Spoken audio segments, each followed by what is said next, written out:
جس شخص کی بیوی ناراض ہو بغیر کسی شرعی وجہ کے، جیسے ہماری آج کل کی ناراضگیاں، پیچھے کوئی شرعی وجہ نہیں، اور اس کو خامند کو ناراض کر کے وہ رات گزار رہی ہے، تو ساری رات اس پہ اللہ کی لعنت برستی رہتی. بیلنس کیا دونوں کی. ہاں مرد کو زیادہ ذمہ دار ٹھہرا ہے، اس میں کوئی شک نہیں، کہ کسی کی بیٹی کو لے کے جانا کوئی چھوٹی ذمہ داری نہیں ہے. اور شریف زادیوں کی جہاں ڈولی اترتی وہیں سے ان کے جنازے اٹھتے ہیں. گھٹ گھٹ کے مر جانا ان کی سرشت میں ہوتا ہے. طلاق ہمارے یہاں ایک لعنت ہے کہ گزارا نہیں ہوتا تو بھی کر گزارا، نہیں ہوتا کر گزارا. ایسے موقعوں کے لیے تو اللہ نے جدائی کر رکھا.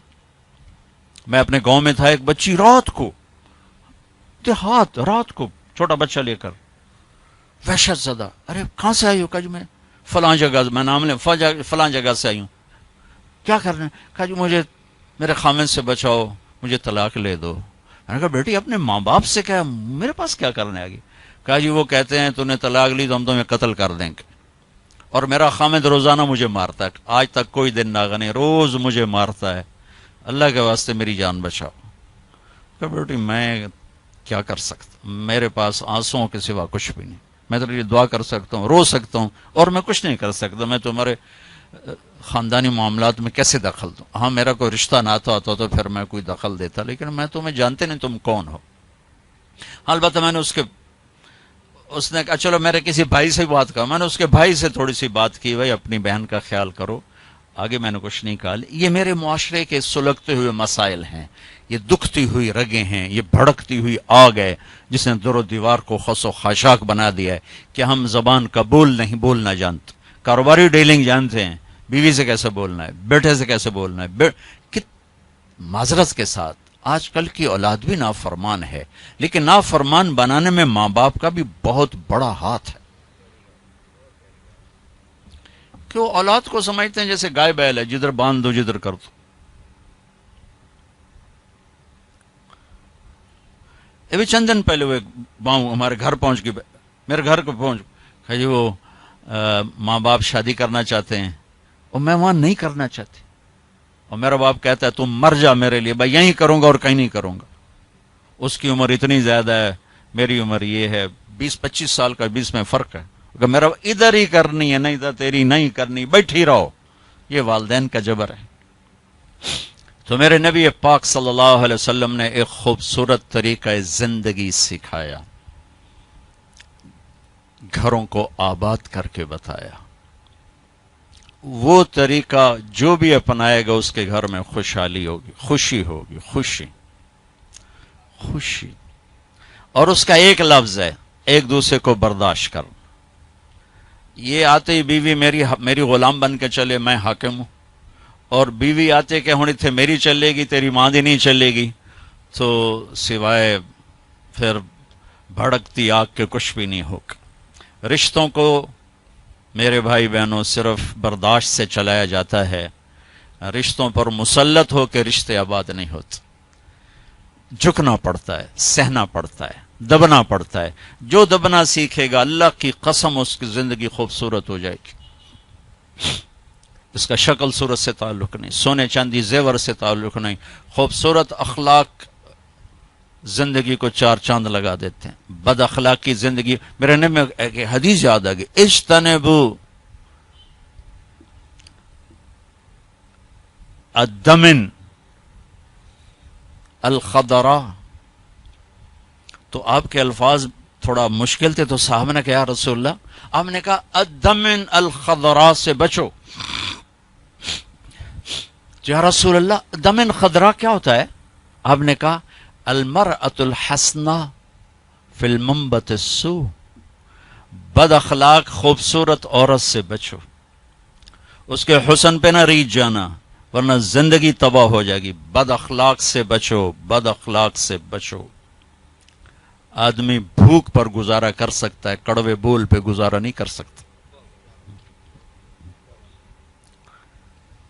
عزت دو ایک دوسرے کو، گھروں کو آباد کرنا، عزت دو. میرے نبی نے عزت دے کر دکھایا. عرب میں جب عورت ناپاکی کی حالت میں ہوتی تھی تو وہ اپنے خامند کے ساتھ نہیں سو سکتی تھی، الگ کر دیا جاتا تھا اسے.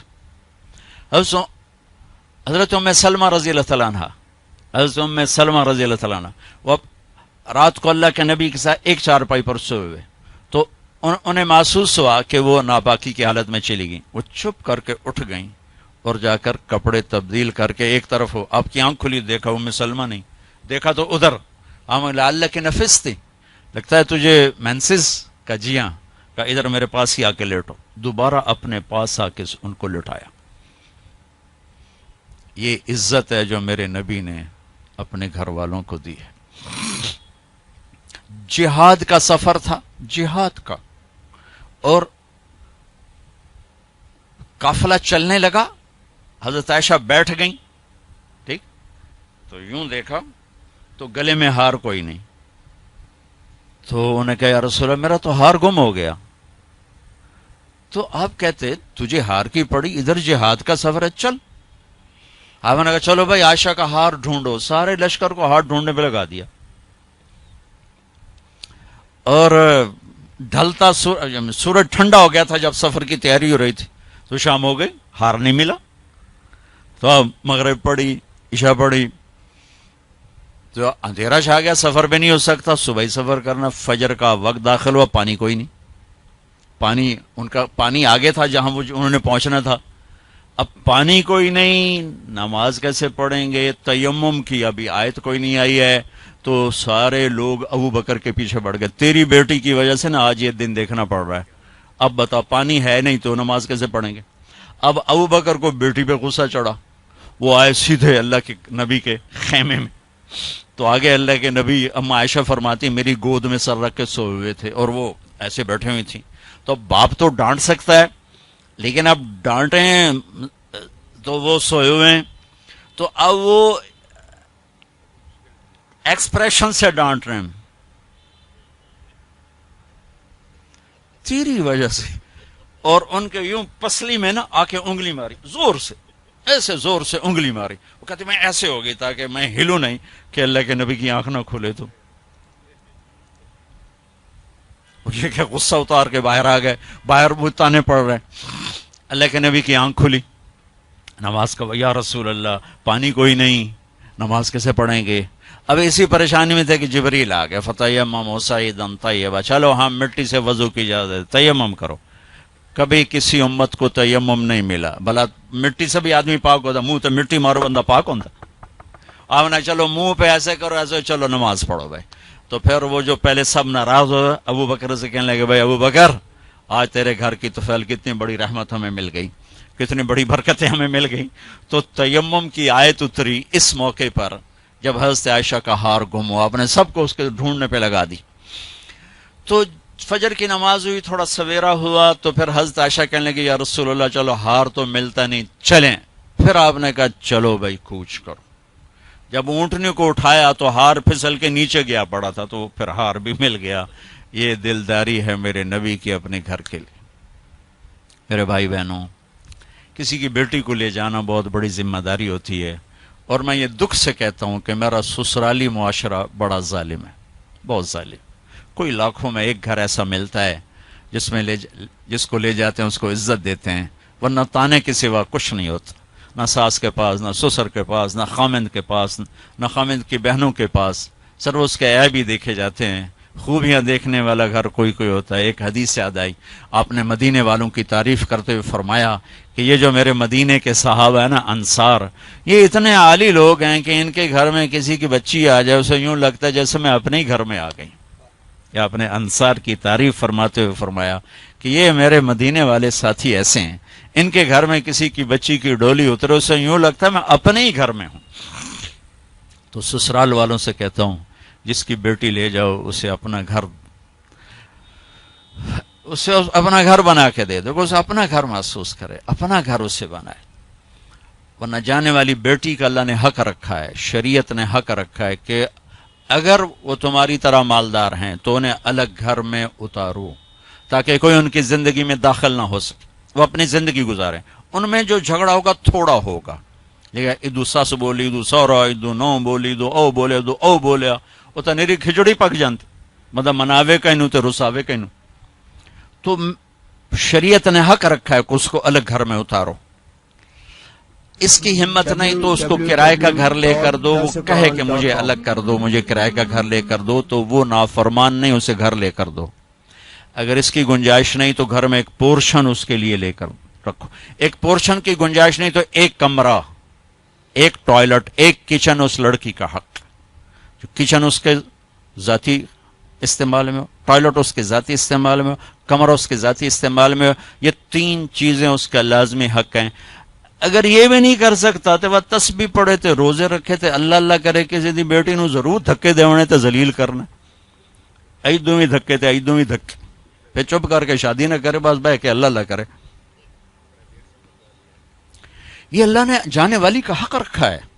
ہماری معاشرت ہندو معاشرت ہے جس میں جوائنٹ فیملی سسٹم چلتا ہے, یہ بہت اچھا تھا, بہت اچھا تھا, ایک دوسرے کی مدد ہوتی تھی. اب یہ ایک مصیبت بن گیا ہے کہ ایک دوسرے میں دخل دینا ایک فرض بن گیا, ایک دوسرے کی زندگی کو تلخ کرنا یہ فرض بن گیا.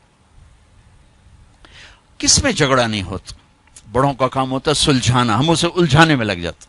میرے نبی اپنی بیٹی کے گھر آئے, حضرت عائشہ, وہ آگے پریشان, حضرت فاطمہ وہ آگے پریشان بیٹھی. آپ نے کہا کیا ہوا؟ کہا میرا اور علی کا جھگڑا ہوگی. ایسی پاکیزہ جوڑی کہ جنت میں نور کی چمک اٹھے گی. لوگ پوچھیں گے جنت یہ نور کہاں سے ہے؟ تو فرشتے کہیں گے اوپر کی جنت میں علی و فاطمہ مسکرائے ہیں, ان کے دانتوں کے نور سے نکلے نور نے جنت کو روشن کر دیا ہے. یہ اتنا بڑا جوڑا ہے. لیکن دنیا ہے. آپ نے کہا علی کدھر کا؟ یہ باہر نکل گئے. آپ ان کے پیچھے گئے, دیکھا تو مسجد میں سوئے تھے. ان کو کہا ابو تراب اٹھو, یہ ٹائٹل یہاں دیا, ابو تراب اٹھو. ان کو لے کر آئے, گھر تشریف لائے, زمین پر لیٹ گئے. علی کو دائیں طرف لٹایا اور فاطمہ کو بائیں طرف لٹایا. علی کا ہاتھ پکڑ کے اپنے پیٹ پر رکھا, ادھر سے فاطمہ کا ہاتھ پکڑ کے علی کے ہاتھ پر رکھا, اور بیٹی کے ہاتھ کے اوپر اپنا ہاتھ رکھا. اب یہ علی کا ہاتھ, یہ فاطمہ کا ہاتھ, یہ میرے نبی کا ہاتھ علیہم الصلوات و تسلیمات. ٹھیک. اور فرمایا بولو بھائی ہماری صلح ہوگی. پوچھا نہیں کی لڑائی ہو, اے جڑے پوچھنے والے ہو لڑا کے آ جان, تو کیا کیا ابھی, تو کیا کیا, او ڈھیر لڑ لڑ کے ویلے ہوئے بیٹھے. تو میرے نبی نے پوچھا نہیں ہاں بھائی تو کیا کہتے اور تو کیا کہتی. میرے نبی نے یہ کیا اور کہا علی فاطمہ کہو ہماری صلح ہو گئی. دونوں نے کہا جی ہماری صلح ہوگی. ٹھیک ہے. پھر آپ نکلے خوش خوش, چہرہ نورانی. صحابہ نے عرض کیا رسول اللہ آج آپ بڑے خوش نظر آ رہے. کہ میں علی و فاطمہ کی صلح کرا کے آ رہا ہوں.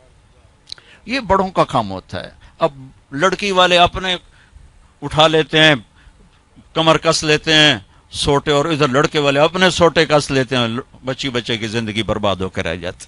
جوڑنے کی بجائے دونوں طرف توڑ چکے. نہ قرآن کا پتہ ہے نہ سیرت کا. دیکھو میں ہاتھ جوڑتا ہوں, قرآن پڑھو, اپنے نبی کی زندگی پڑھو, تاکہ ہمیں اور آپ کو پتہ تو چلے کہ زندگی کیسے کیسے ہیں, زندگی گزارنی کیسی. میرے نبی سے پوچھ کے موت آئی, پوچھ کے موت آئی. واحد ہستی ہیں جن سے موت پوچھ کے آئی. ٹھیک ہے. 12 ربیع الاول 11 ہجری 7 جون 633 عیسوی جبریل اندر آئے. یا رسول اللہ باہر ملک الموت کھڑا ہے, اندر آنے کی اجازت چاہتا ہے. یہ وہ دربار جہاں موت پوچھ کے آئی. تو آپ نے کہا آ جائے. ملک الموت اندر آیا, کہا السلام علیکم یا رسول اللہ. اور پھر کہا یا رسول اللہ آپ پہلی ہستی ہیں جنہیں میں سلام کر رہا ہوں, میں نے کبھی کسی کو سلام نہیں کیا. کہ یا رسول اللہ آپ پہلی ہستی ہیں, اللہ نے فرمایا پوچھ کے اندر جانا, بغیر پوچھے نہ جانا. اللہ اکبر. پوچھے گا اللہ ہم میں سے کسی سے. یا رسول اللہ اللہ نے فرمایا آنا چاہیں تو لے آنا, رہنا چاہیں تو چھوڑ کے آ جانا. ٹھیک ہو. اچھا آپ کیسے تھے؟ اما عائشہ ایسے بیٹھی اور آپ اما عائشہ کے سینے پر سر رکھ یہ کیفیت کر. تو آپ فرماتے اچھا ٹھیک ہے, میں اٹھتا ہوں, میں وضو کرتا ہوں, 2 نفل شروع کرتا ہوں, جب میں سجدے میں جاؤں میری جان نکال لینا. ہم دعائیں میں یا اللہ سجدے کی موت عطا فرما. کتنے لوگ ہیں دعائیں کرتے ہیں یا اللہ نماز پڑھ رہے ہیں موت آ جائے, سجدے میں سر ہو موت آ جائے. کتنی عام تمنا, میں خود دعا مانگتا ہوں. تو آپ کہتے کہ تم ٹھہرو میں وضو کر لوں, جب میں سجدے میں سر رکھوں میری جان نکال لینا. آپ نے اپنی بیگم کے سینے پر سر رکھے ہوئے ہی موت کو قبول کیا کہ یہیں نکالو، یہیں نکالو، وہیں لیٹے لیٹے. اسے میری ماں حضرت عائشہ فرماتی تھی میرے نبی میرے سینے اور ٹھوڑی کے درمیان اللہ کے پاس حاضر ہو، مات فی سحری و نحری. یہ بھی ایک پیغام تھا، یہ بھی ایک پیغام تھا کہ آپ اپنی بیگم کے سینے پر سر رکھ کے دنیا سے جدا ہوئے ہیں اور اللہ کی بارگاہ میں پہنچے. تو بھائیو، لمبی ایک خوبصورت زندگی ہے، میں گھنٹے سوا گھنٹے میں کیا بتا سکتا ہوں، اور یہ اتنا اندھیرا ہے کہ اس میں کروڑوں شمعیں جلیں گی اور اربوں پروانے قربان ہوں گے تب جا کے صبح ہوگی. اس اندھیر میں میری چند باتیں پتہ نہیں کوئی روشنی کا سبب بنے یا نہ بنے، پر اگر چند کانوں پہ دستک ہو گئی تو شاید کچھ ذرہ خیر وجود میں آ جائے. بھائیو، اپنے نبی کی زندگی سیکھو، اپنے نبی کی زندگی کے مطابق چلنے ڈھلنے کی کوشش کرو. یہ تبلیغ کا کام بھی اس کو سیکھنے کی ایک خوبصورت محنت ہے. جو کرے گا اللہ تعالیٰ اس کی دنیا بھی بنائے گا، اللہ تعالیٰ اس کی آخرت بھی بنائے گا. آخری بات یہ کہتا ہوں، اپنے گھروں کو آباد کرنا ہے تو اس زبان پہ قابو پانا سیکھ لیں، اس زبان پہ قابو پانا سیکھ لیں، اس زبان پہ قابو پانا سیکھ لیں.